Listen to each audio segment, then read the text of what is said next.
Hello students, welcome back to our channel மாணவன் ஆசிரியர். இந்த விட நம்ம என்ன டேட் பார்க்க போகிறோம்னு பார்த்தீங்கன்னா, இரண்டாம் இடை பருவத் தேர்வு நவம்பர் 2024 11th ஸ்டாண்டர்ட் ஃபிசிக்ஸ்க்கான தமிழ் மீடியம் கொஷின் பேப்பர் தான் பார்க்க போகிறோம். Second mid term test November 2024 11th standard physics. Total mark வந்து 50 மார்க் கொடுத்துருக்காங்க. 1 மார்க் பொறுத்த வரைக்கும் 12 1 மார்க் இருக்குது. புக் பேக் 1 மார்க் நல்லா படிச்சுக்கோங்க.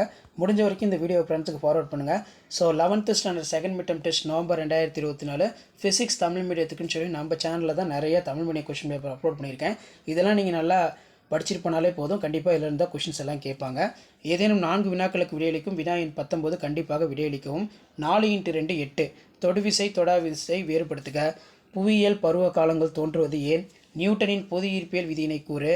அதே மாதிரி வந்து மிதத்தல் விதியினை கூறுக. இது வந்து பார்த்தோன்னா ஒரு முக்கியமான கொஸ்டின். ஸோ அதுக்கு கீழே வந்து பார்த்தோன்னா 5x3 15. இதில் ஏதேனும் 5 வினாக்களுக்கு விடையளிக்கும். வினா எண் 28 கண்டிப்பாக இதில் வந்து கட்டாயமாக வந்து பார்த்தோன்னா விடையளிக்கக்கூடிய முக்கியமான வினா. கோள்களின் இயக்கம் பற்றிய கெப்லர் விதியினை கூறு. புவியின் ஆரம் காணும் முறை. அதே மாதிரி புவியின் பரப்பில் ஈர்ப்பின் முடுக்கத்திற்கான சமன்பாடு. ஒரு நீர்மத்தின் பெற்றுள்ள ஆற்றல்கள் யாவை? அவற்றின் சமன்பாடுகளை எழுதுக. ஹூக் விதியினை கூறி அதனை சரிபார்க்கும் சோதனையினை விளக்குக. வெப்பம் ஏன் சூடான பொருளிலிருந்து குளிர்ச்சியான பொருளுக்கு பாய்கிறது?